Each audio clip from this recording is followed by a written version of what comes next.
To create a one-point perspective drawing, first of all you're going to need a long ruler or something that you can use, like a book or something that you can use if you don't have a long ruler, a sharp pencil, preferably an H or an HB, and a good rubber. The first thing to do when you're doing a perspective piece, particularly one-point perspective, is to put in the horizon. It just makes it a lot easier. Always when you're using your ruler, check along the sides to see whether your ruler is parallel to the edges of the paper. You always want to use the edges of your paper to check, because if this is like this and I can look and I can see that this is getting larger, I know that this ruler is not parallel.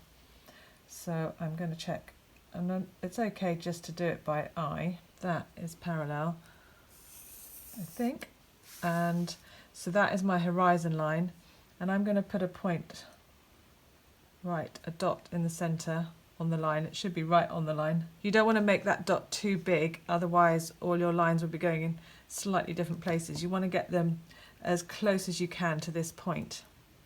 So the first thing we create is a road, and all you need to do, it doesn't have to be perfect, is 2 lines, and this creates the outside of your road. I keep putting my pencil on that dot, putting my ruler up to the pencil to create the next line. If I want to do a measurement, I could always do a little dot there and a little mark there. This is going to be the pavement either side of my road. So again, dot on the vanishing point and up to these lines, to the other one. These are called orthogonal lines. Every line that goes to the point in a receding way, this is an orthogonal line. This line is your horizon line, and this is your vanishing point. We're going to do a couple of lines trying to find the centre, to do the white lines or the centre of your road.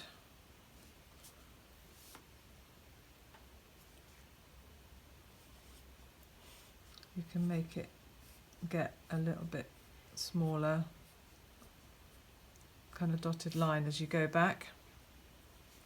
So you're creating those dots in the road. I mean, actually, by the time you get back here, it would just be continuous. You would hardly see because it's so far away. We could do that double thickness. It'd be easier if I did it this side, so I can see. The lines across will be horizontal. So again, checking that my ruler is parallel to the edge of the paper. You want to keep checking. It's so easy to for your ruler to start going wonky. Always check this little edge here. As you get further away, it doesn't really matter too much. It's not a really precise picture. Now we can do the pavement. So again, pencil on the dot, pavement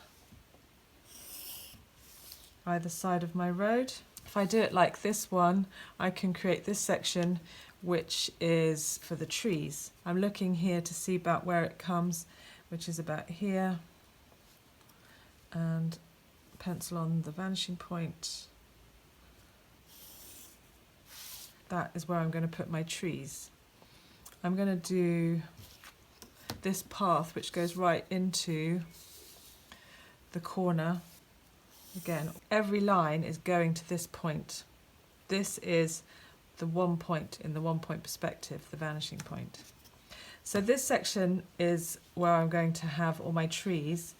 So I will create these areas where there is the earth for the tree to grow out of, and I'm going to draw ellipses, and I'm going to try and fit them into that area and the grass, and they're going to get smaller and closer together. This distance is going to get a little bit closer each time, and you can see how much smaller they're getting because you're within these 2 lines. I could stop there. This tree line is also an orthogonal line, comes to the point. So I'm going to do the top of the trees. I've got my pencil on the point. I'm doing a light line here because I'm going to rub this line out. I'm going to do another line for the bottom of the trees. So you can do these as dotted lines if you like, but these are where my tree leaves are going to go. The first bit I will do is the trunks. It's very easy to start now doing everything off to the side so all your trees go out in this direction. Again, check along this edge that your ruler is parallel to the edge. So when you do a tree trunk, again checking that that is parallel to the edge of the paper. I've now got a tree trunk coming into this patch of soil, and I could do one here. Again, I'm checking that it's parallel every time. This one will be slightly smaller, and each time, sometimes it might be that it goes behind. I very nearly did it wrong there.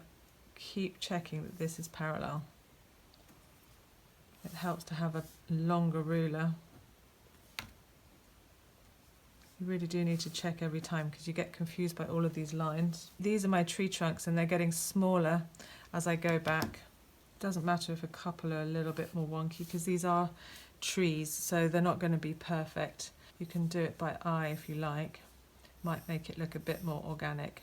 But if you're doing this, make sure you get these guiding lines because it might be better anyhow to do slightly more organic lines because trees obviously aren't drawn with a ruler and they will be a bit more wobbly. Now I can put my leaves of my tree in this section. Just going to do a kind of a bush of a tree, and obviously it can go over this line, but I'm using this line as a guideline. So there's one tree, then this one behind, I'm going to imagine what it looks like. I'm probably only going to see this side of it. This one here, I'm only going to see this side of it. Where am I now? This one. Essentially, it doesn't really matter. There's kind of a mess of leaves. You wouldn't necessarily be able to tell which bit of leaf was from which tree. But what you can see is that all of these leaves, the tops of these trees, are going back and receding towards this point. This is what creates the illusion of depth. So the bottom of the leaves are all vaguely coming in at the same place, and the tops as well. Obviously you don't want it too perfect, otherwise it doesn't look very real. Now you can rub out this bit of horizon to where the trees come. You don't want to lose this bit here, but just to the edge of your trees. Now to create a river going down the side, again, pencil on the point, and I'm going to use the line I have for the base of the trees, that orthogonal line. I'll use that as the base of my fence. Then I'm going to do a little edge of my field. Then I'm going to do a path. I'm going to look at the size of this path. This one will need to be slightly smaller because it's further away. And you'll be able to see it through the trees. This would be now your river. So if that is grass, then this is path. Then I'm going to create the water line down here. Again, I'm always putting my pencil onto the point every time I do this. This would be the river here. This is water. And this would be the side bank of my river. These lines I'm doing parallel to the edge, they're upright. So if I put in, for example, a little ladder, so if somebody was swimming, these lines would be orthogonal. I'm just going to imagine where they are, but these would be orthogonal lines going to the point. These lines would be vertical, parallel to this edge. At this point, if you want to start colouring in, it's sometimes easier then to see which bit is which, and it's helpful to rub out the lines that you wouldn't see, otherwise it can get a bit confusing. So you've got your tree, create some bark texture. You can put in a little grass texture here. Just remember, if you're putting in grass and things like that, it would get so small that you wouldn't see it really. It's just dots as you go further back, and it would be bigger the nearer it was to you. Next, I could put in the sheep in this field. So I'm going to do a fence. It'd be quite small, my fence, like that.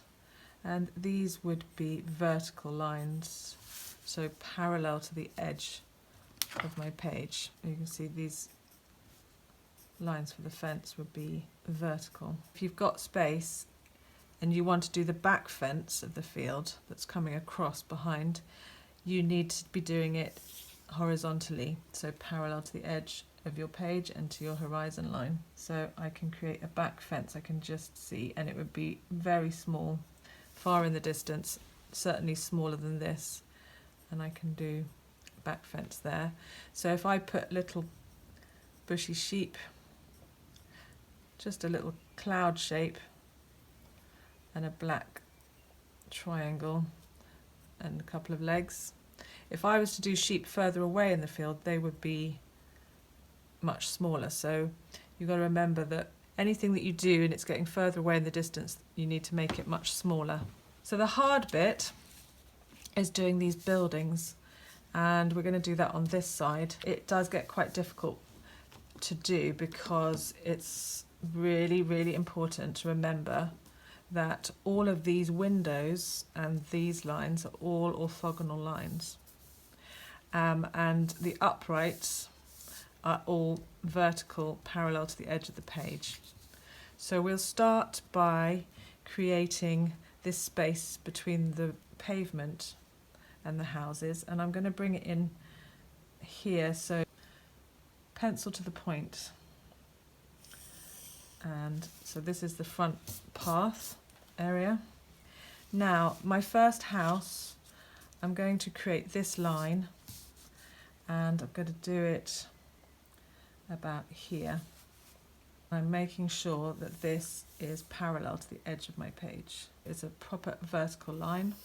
That is that corner, and I've gone above the horizon line. Now I know where the top of this first house is. I'm going to keep the other house in line with it.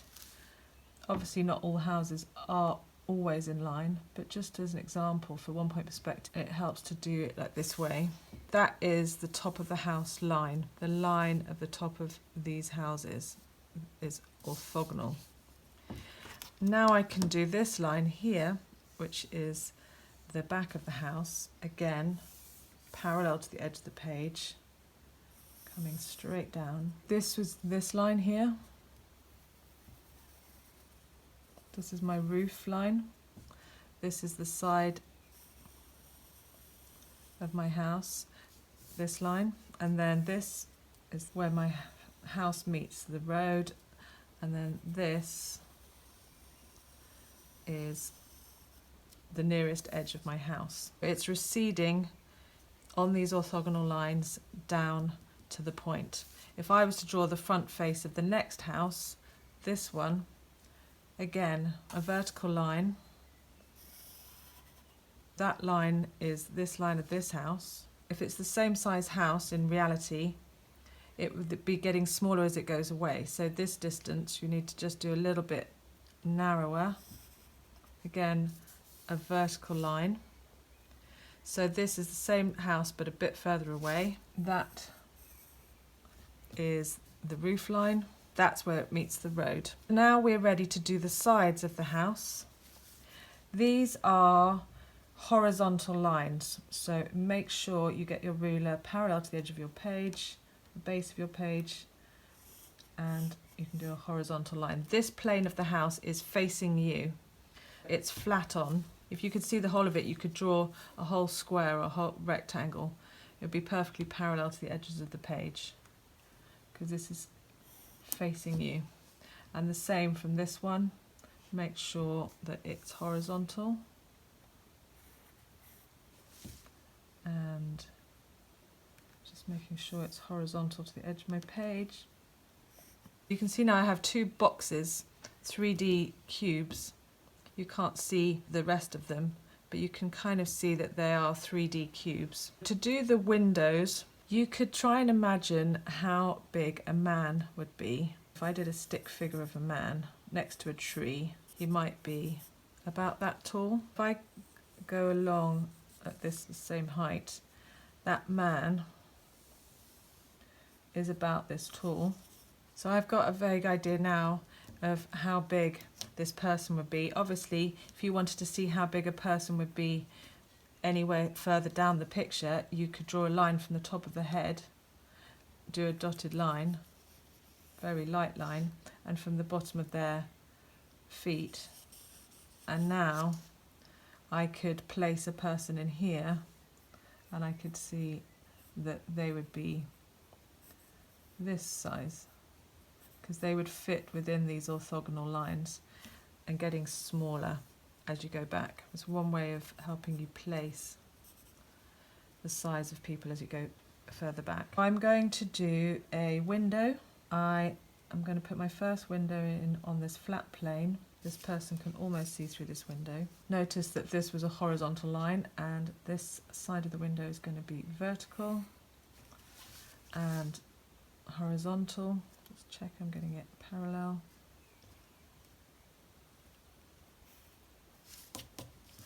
And again vertical. If you can really see this edge clearly, then I know that that distance is the same the whole way along, so this is vertical. Now I have this window, I'm able to put the windows in along here, because the place where it starts to recede and become an orthogonal line is from this edge. If I take this window height all the way to this edge, and I take it here too, so I now know that this point, are where my windows start to recede into the distance. So I can draw an orthogonal line from my point.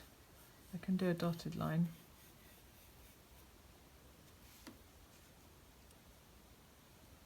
Again, always make sure your orthogonal lines go to your point. So now I know where the windows are on these planes as they recede into the distance. The vertical lines of your windows will be parallel to the edge. So I'm going to put my first window in here, checking that it's parallel. This is where they can get very wonky at this point. It's receding, so it won't look quite as wide as this. If it was the same window, it would look a little bit narrower. It tends to look wonky, but it is correct. So you've got a top, bottom, and sides of your window. I'm going to put a door in the middle between my windows. I'm going to use the top window line. I'm just checking it's vertical. So again, on this same orthogonal line of the windows. So now I have a window and a door, and I can put in the final window, which is going to be even narrower still. And again, checking, always check, because I was starting to do this. That is not parallel. You want to, this is why it's helpful to have a long ruler, because with a long ruler you can really tell whether your ruler is parallel when you put it up against the edge of your page. So vertical line, vertical line, and now I have my windows and a door. I can put in a door handle. If I want to create the ones above, I can go straight up from this line here, so I know I've got my windows on a grid, so I could put a little dot there. In fact, I'll do the line. You could always measure this. I've got,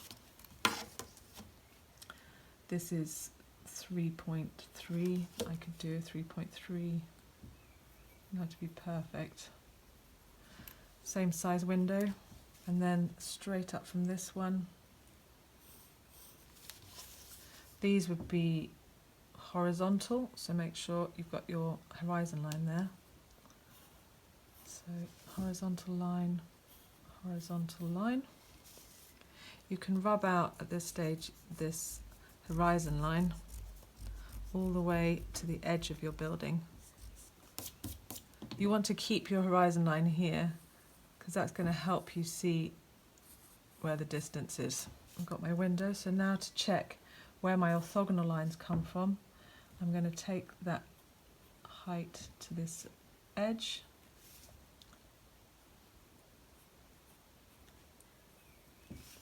and pencil on that point, check that it's alright with this point, and then I can create this window line.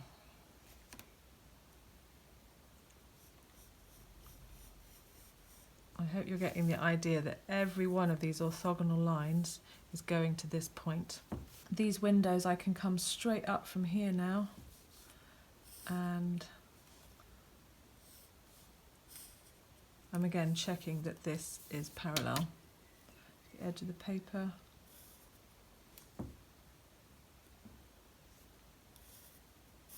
I've got the top edge and the bottom edge of my window.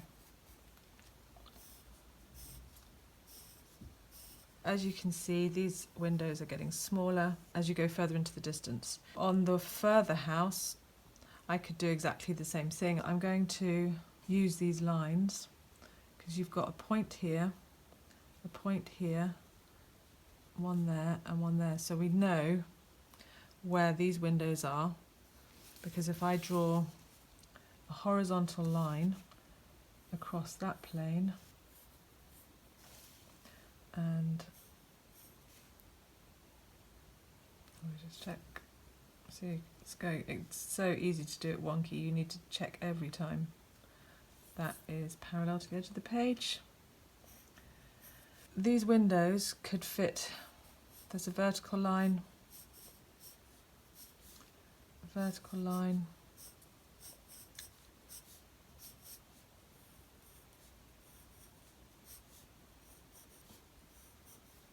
would be my windows like these two.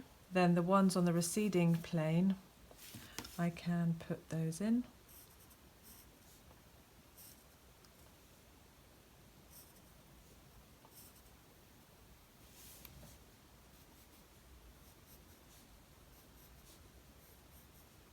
I'm using these orthogonal lines. It's the same line that these windows are on.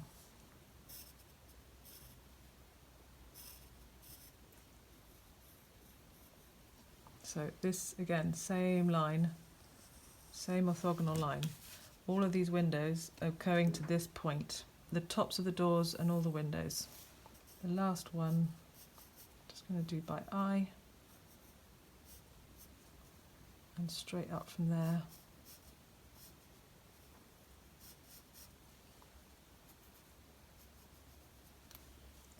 Now I have my two houses and I can rub out any lines that I don't need.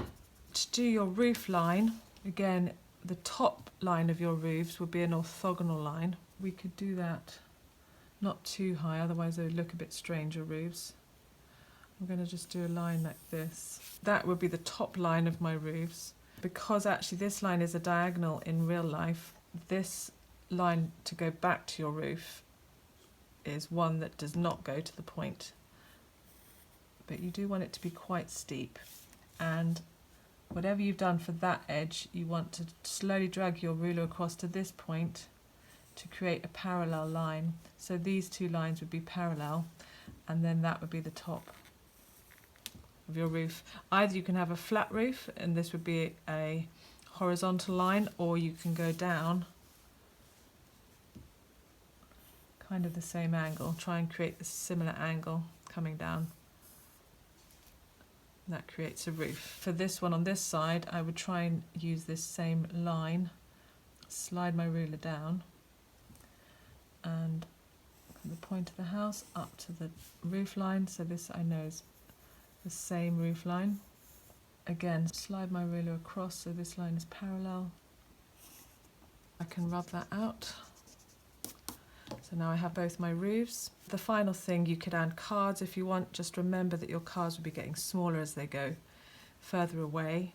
I can put in some mountains in the distance. I can rub out all of these orthogonal lines here. Make sure if you're rubbing out all your lines, you keep your horizon line back here. It's really far away, so if you're creating a little forest on the horizon, it would just be almost like a little scribble. And then you could put in trees that are a bit nearer. If a tree was here, you can see that it would be about this kind of height.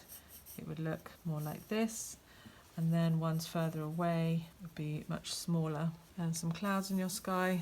have a go and keep practicing with it. Just remember to always bring your orthogonal lines to your point, all of these lines to this point, and your vertical lines need to be parallel to the edges of the page the whole way along, and your horizontal lines need to be parallel to this edge of the page. So try and make sure your trees are all upright and your houses are all upright. And then you can colour it in.